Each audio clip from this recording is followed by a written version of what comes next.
মা, বাবা, দেখো আয়ন আসছে।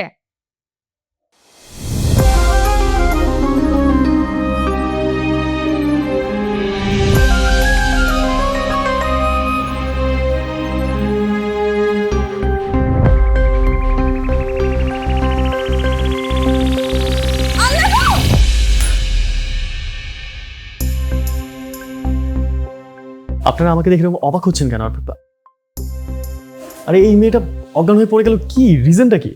আরে কোনো রিজন নেই, ওর প্রেশার লো থাকে সব সময়, হুটহাট এরকম অজ্ঞান হয়ে যায়, একটু পরে আবার ভালো হয়ে যাবে।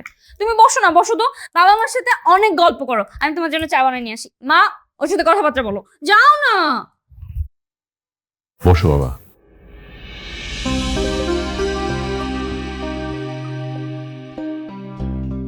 আঙ্কেল আন্টি আসসালামু আলাইকুম, আমার নাম রাজ। অ্যাকচুয়ালি গতকাল থেকে আমার মাথাটা খারাপ হয়ে আছে।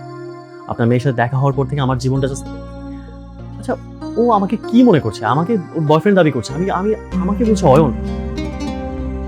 প্রবলেমটা কি? ওর মাথায় সমস্যা আছে? তুমি রাজ? হ্যাঁ আমি রাজ। কিন্তু কি করে সম্ভব? একই চেহারা, একই রকম মানুষ, আমি তো ভাবতে পারছি না। হ্যাঁ সত্যি তাই। আমাকে একটু এক্সপ্লেইন করবেন, কি বলছেন? আমি বুঝতে পারছি না। দাঁড়াও, আমি দেখাচ্ছি, আমি দেখাচ্ছি। এই দেখো, একই রকম দেখতে, একই রকম দেখতে।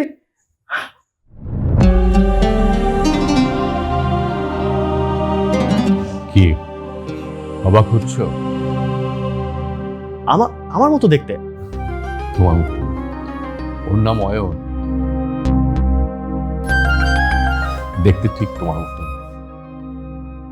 ও আচ্ছা, তার মানে এই জন্যই আপনার মেয়ে আমাকে অয়ন ভেবে মাথা খারাপ করে দিচ্ছিল। মানে অয়ন এখন কোথায় আছে? ও আর এই পৃথিবীতে নেই। ও আচ্ছা uncle, I am sorry, but আমার জানতে ইচ্ছে করছে ওর কি হয়েছিল। অয়ন ও মেঘলা একই ভার্সিটিতে পড়তো, দুজন দুজনকে খুব পছন্দ করত। বাণিজ্য জুটি ছিল ওদের, দুজন সবসময় একসাথে থাকতো, কেউ কাউকে ছেড়ে থাকতে পারতো না। অয়ন ছিল ওর চোখে পৃথিবীর সবচেয়ে পারফেক্ট মানুষ, সবচেয়ে বিশ্বস্ত বন্ধু, আপনজন। অয়নকে ছাড়া মেঘলাও কিছুই ভাবতে পারতো না, আবার মেঘলাকে ছাড়াও অয়ন কিছু ভাবতে পারতো না। দুজন দুজনকে অন্ধের মতো ভালোবাসত। ওদের ভালোবাসাকে মেনে নিয়ে আমরাও বিয়ের জন্য রাজি হয়েছিলাম। সেদিন মেঘলাকে বলেছিলাম অয়নকে সাথে নিয়ে বাসায় আসতে, আমরা সামনাসামনি কথা বলি বিয়ের ব্যাপারে। এই কথা শোনার পর ওরা দুজন আকাশের চাঁদ পাওয়ার মতো খুশি হয়েছিল। সেদিন রাতে দুজন যখন আমার সাথে দেখা করতে আসছিল, একটা অ্যাক্সিডেন্টে সব এলোমেলো হয়ে যায়। ঘটনাস্থলে প্রাণ হারায় অয়ন, আর মাথায় প্রচণ্ড আঘাত দিয়ে আমার মেয়েটার মেমোরি লস হয়। ডাক্তার বলেছে ওর রেট্রোগেড অ্যামনেশিয়া ধরা পড়েছে। অতীতের সব কিছু ভুলে যাচ্ছে, কিন্তু মনে রয়ে গেছে শুধু অয়ন।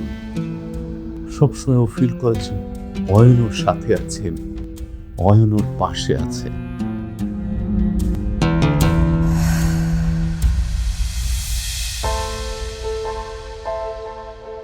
আমার মেয়ে এতদিন যাকে কল্পনার অস্তিত্বে রেখেছে, আজ তাকে সামনাসামনি পেয়ে সে বুঝতেই পারছে না যে এই মানুষ দুটো আলাদা। সে নিজের অজান্তেই তোমাকে খুব বিরক্ত করছে। আমি আমি ওর হয়ে তোমার কাছে ক্ষমা চেয়েছি বাবা। আঙ্কেল প্লিজ, আপনি এভাবে বলবেন না। আসলে আপনি কেন ক্ষমা চাইছেন? আসলে সবটা জানার পর আমারই অনুশোচনা হচ্ছে।